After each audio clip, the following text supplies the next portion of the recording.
C'est un modèle de maison typique en Hongrie. Les cubes, comme on les appelle, de petits pavillons héritage du communisme, devenus aujourd'hui le cauchemar de nombreux habitants, comme Andrea Varga. Ce poêle, ça nous sert pour chauffer nos chambres. Des fois, ma fille me dit « Maman, ma chambre est trop froide ». Du coup, je dois remettre du bois.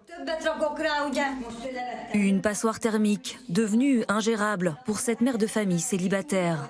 Aujourd'hui, elle n'a plus les moyens de vivre dans sa propre maison. Ce serait mieux si on pouvait déménager dans une maison plus petite.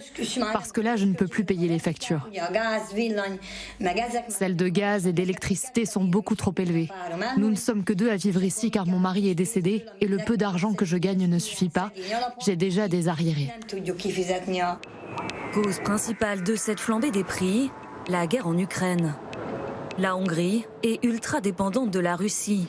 Elle y importe 65% de son pétrole et 80% de son gaz.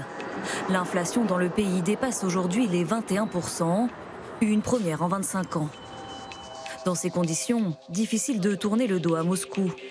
Alors que la guerre bat son plein, le chef de la diplomatie hongroise négocie des approvisionnements en gaz avec le Kremlin.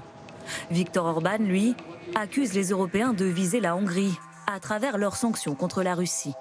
Pour ces pays-là, avec une monnaie faible, vous comprenez bien que d'un côté, les exportations sont plutôt compétitives, mais de l'autre côté, avec une monnaie faible, il devient plus coûteux d'acheter des marchandises à l'international, que ce soit des matières premières ou des composants qui rentrent dans les processus industriels de ces pays-là.